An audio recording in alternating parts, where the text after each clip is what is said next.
இன்னைக்கு காயல் சமையல் பகுதியில நம்ம பார்க்க போற சமையல் செட்டிநாடு ஸ்பெஷல் செட்டிநாடு மீன் வறுவல்.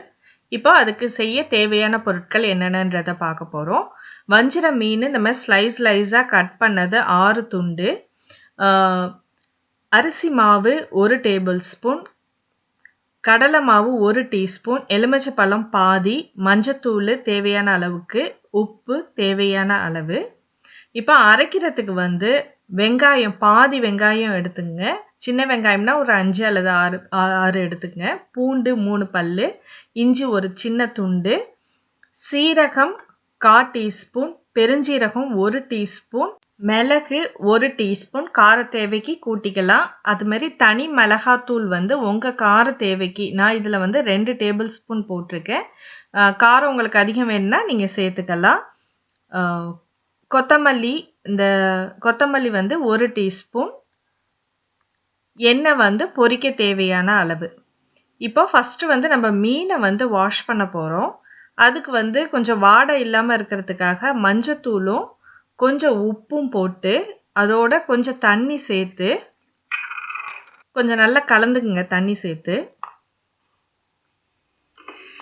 இப்போ அதுல அந்த மீனை ஒவ்வொன்றா நம்ம என்ன பண்ண போறோம், அதுல முக்கி தனியா எடுத்து வச்சுக்கிறோம் ஒரு பிளேட்ல.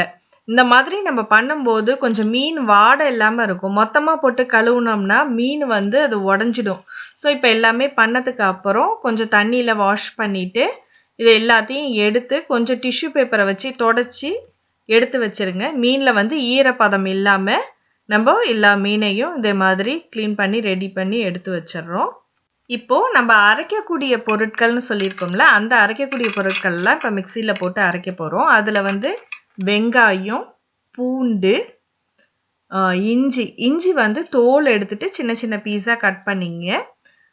இஞ்சி சின்ன துண்டு போட்டுங்க. அப்புறம் சோம்பு, சீரகம், மிளகு, கொத்தமல்லி, இதெல்லாம் நம்ம பவுடரா போடுறதை விட இந்த மாதிரி ஃப்ரெஷ்ஷா போட்டிங்கன்னா அது வாசனையா இருக்கும். அதனாலதான் நம்ம இப்படி அரைச்சி போடுறோம். கொஞ்சம் வறுத்து கூட இதை போட்டுக்கலாம். இதுலயே மிளகாத்தூள், மஞ்சத்தூள், உப்பு போட்டு நம்ம மிக்சியில இப்போ அரைக்க போறோம். கொஞ்சம் அரைச்சிட்டு அதுல கொஞ்சம் தண்ணி சேர்த்து திரும்பவும் கொஞ்சம் அரைச்சிங்க நைஸா.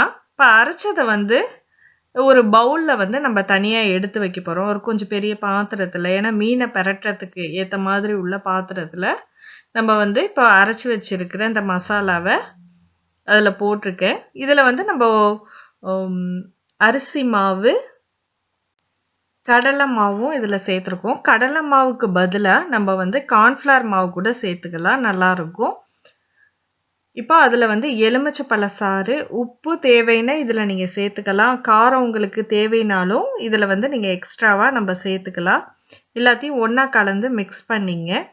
அதோட நம்ம எண்ணெயும் 2 டேபிள் ஸ்பூன் எண்ணெயும் சேர்த்து நல்லா மிக்ஸ் பண்ணிங்க. நம்ம எண்ணெய் சேர்க்கறதுனால இதுல கொஞ்சம் மாய்ஸ்சர் இருக்கும். நல்லா மீன்ல பொரிக்கும் போது நல்லா இருக்கும், ருசியும் சாஃப்டா இருக்கும். ஸோ அதனால இதுல எண்ணெயும் சேர்த்துருக்கோம். இப்போ ஒவ்வொரு துண்டு மீனா எடுத்து இதுல நல்ல மசாலா படுற மாதிரி நல்லா விரவி வச்சிருங்க. இது போல எல்லா மீனையும் ஒவ்வொரு துண்டா எடுத்து நம்ம இந்த மாதிரி மசாலாவை இதுல பெரட்டி தனியா ஒரு பிளேட்ல எடுத்து வச்சுங்க. மொத்தமா போட்டு நம்ம பெரட்டினோம்னா மீன் உடஞ்சிடும். ஸோ அதனால நம்ம தனித்தனியா ஒவ்வொன்றா பண்றோம். ஒவ்வொன்றத்துலயும் மசாலா படுற மாதிரி நம்ம தனித்தனியா பண்ணி எடுத்து வச்சிருக்கிறோம்.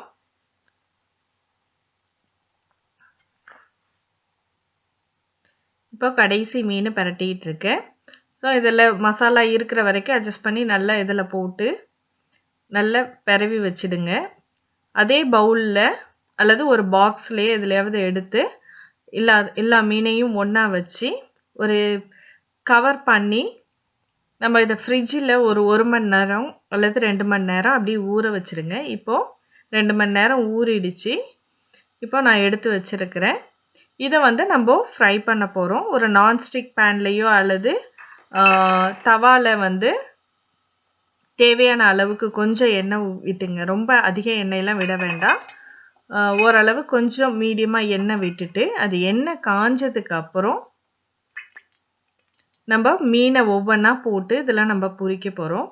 கீழே ஒரு அளவு கோல்டன் ப்ரௌன் ஆனதுக்கு அப்புறம் திருப்பி போட்டு மீனை பொரிச்சு எடுங்க. இந்த மாதிரி எல்லா மீனையும் நம்ம ஃப்ரை பண்ண போகிறோம். ஃப்ரை பண்ணதை ஒரு டிஷ்யூ பேப்பரில் எடுத்து வச்சிங்க. இப்போ அடுத்த செட்டு மீன் பொரிஞ்சிட்டு இருக்கு. ஸோ இப்போ எல்லா மீனையும் பொரிச்சு தனியாக எடுத்து வச்சுட்டேன். ரொம்ப நேரம் பொரிய விட்டிங்கன்னா கீழே வந்து அடி பிடிச்சிடும். ஸோ சிம்மிலேயே வச்சு நீங்கள் பொரிச்சிங்கன்னா மீன் ரொம்ப நல்லாயிருக்கும், சாஃப்டாகவும் இருக்கும். இது வந்து நல்லா ஸ்பைஸியாக இருக்கும் சாப்பிட்றதுக்கு இந்த செட்டிநாடு மீன். இப்போ செட்டிநாடு மீன் வறுவல் ரெடி ஆயிடுச்சு. நீங்களும் செஞ்சு பார்த்துட்டு உங்கள் கருத்தை எங்களோட ஷேர் பண்ணிங்க. அடுத்த ரெசிபியில் நம்ம சந்திப்போம். காயல் சமையல் பகுதி உங்களுக்கு பிடிச்சிருந்துச்சுன்னா சப்ஸ்கிரைப் பண்ணுங்கள், உங்கள் நண்பர்களுக்கு ஷேர் பண்ணுங்கள். அடுத்த ரெசிபியில் சந்திப்போம். நன்றி.